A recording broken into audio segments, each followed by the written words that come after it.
we studied the 2019 election with a fair amount of anticipation and fear and concern that it was going to be a lot like the US election in 2016. And it wasn't. The lesson we took from that election in this report was that Canada was actually pretty resilient. We had fairly low effective polarization, fairly low siloing of information or filter bubbles in the Canadian ecosystem. We had a lot of trust in journalism and media and really high consumption rates of journalism in the Canadian ecosystem. But that was in 2019. And fast forward to now, almost everything that we said gave us resilience is either gone or getting much, much worse. So I want to go through three things that we've seen change since 2019. One is an utterly transformed landscape for journalism, traditional journalism produced by mainstream media outlets in its sort of core. I mentioned that in 2019, we had high levels of trust in journalism in Canada. And our thesis in that report was that this served a moderating effect to things that were going on online. So if you go on the internet and you see a piece of disinformation or a false fact or a conspiracy theory, but you also watch the news that night or read the newspaper the next morning, that plays a moderating effect to the crazy thing you saw on the internet. And it's not a huge effect, but it's enough, we think, that sort of protected us from some of that crazier stuff on the internet. And that requires high consumption levels of traditional media and high trust in that traditional media. And we had both, and we've lost both. We're now much closer to where the US was in 2019 than where we were, which, as the Americans will say, that might be a canary in the coal mine for something else. The other big thing that changed is our biggest two social platforms, Instagram and Facebook, turned off news. We can get into the reasons why they did it, but they did it, and we can see the effect of it. And this is the effect.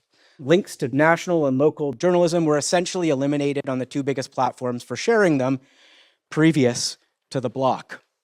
And we can see what this did in the Canadian ecosystem. And it's pretty astounding. We had a loss of 11 million views of journalism a day in Canada. So that's 11 million times someone would have seen a piece of journalism on Facebook or Instagram is now gone.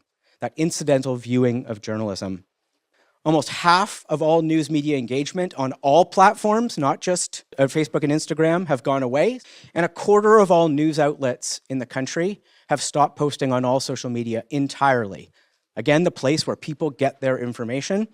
And those are almost entirely local news outlets. And finally, Canadians haven't noticed that this has happened. So we've lost 11 million views of journalism a day in Canada. And when you ask Canadians who say they get their news from Facebook and Instagram, they say they still do. The second thing that's changed is Silicon Valley has changed, and social media companies themselves have changed. And this isn't just performative alignment with Trump or Tesla car dealership ads on the White House lawn. Something has fundamentally changed in the posture of Silicon Valley to this whole set of issues we're talking about. And I think it's a number of things worth flagging.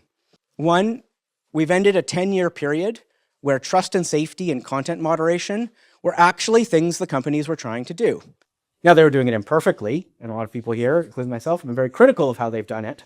But at least there was a pretense that they thought these were issues. And that pretense is gone. Trust and safety teams have been disbanded across platforms, and content moderation is now being replaced either by completely ineffective crowdsource methods or automated detection using AI, which has also proven to be really imperfect. We've gone from minimal transparency of these platforms for researchers and journalists to no access to journalists and researchers. So the APIs that gave access to this community and others to access to some limited amount of data from these platforms have been turned off. And we're seeing actually a persecution of researchers doing this work in the United States from the highest levels of the US government. We're seeing a detachment from regulatory obligations of these companies. So again, there was a pretense of compliance. I think we're going to see in Europe the DSA, whether or not it can be enforced or not, whether or not companies will comply. We're about to see it in the Canadian election, where Canadian election law, whether companies will comply to add transparency provisions, for example. Are companies going to comply with that anymore? They did in the last election. Is Meta this time? We don't know. Is X? Almost certainly not. And finally, I think we're seeing, and this really comes out in some of the MEO data, a segregation ideologically, not just within platforms, but between them. That platforms are able to torque the overall character of their ideological composition from the top. The very things that people worried were going to happen are actually happening, but they're happening in a conservative bent now. So we see this in Canada. This is total engagement with political actors in Canada. And since Musk took over Twitter, or X, we've seen a 50% increase in conservative engagement on X in Canada. And that's totally irrespective of the number of users or the popularity of the candidates. It's an algorithmically driven increase in engagement in conservative content on X in Canada. On the regulatory obligation front, we really are seeing companies like just not respond or not comply. The case of the Kirkland bots in Canada, where there was this concern that there was an automated bot campaign promoting the Conservative Party.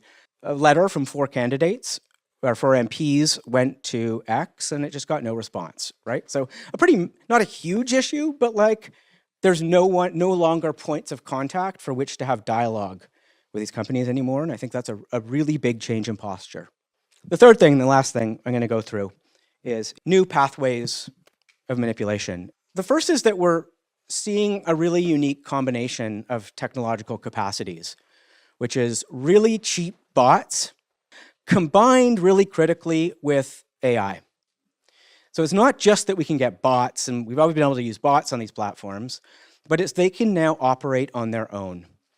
And this is what we saw in the Kirkland bot campaign in Canada. So for the non-Canadians, Kirkland is a small town in Ontario. For the Canadians, Kirkland is also a small town in Ontario, where Pierre Poilievre, the leader, showed up at a rally.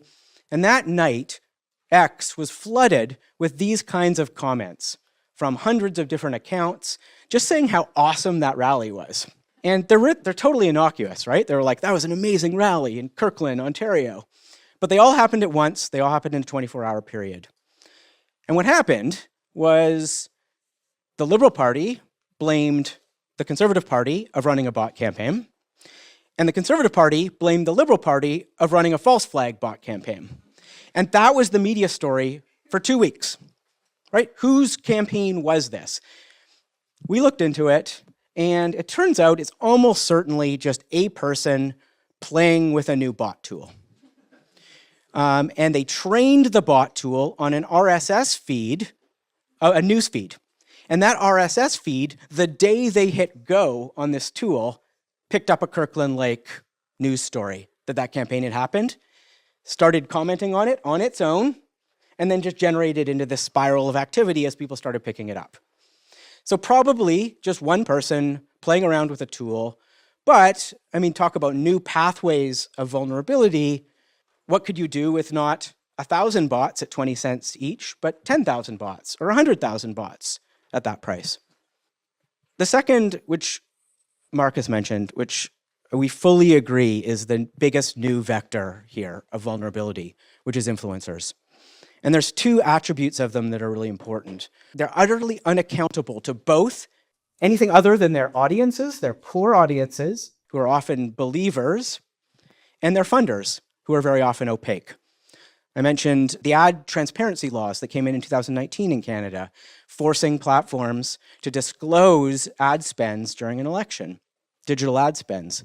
That was closing a loophole that we saw exploited in 2016 in the US, right? That you could opaquely fund digital ads and micro-target in a way that wasn't captured by other campaign finance laws.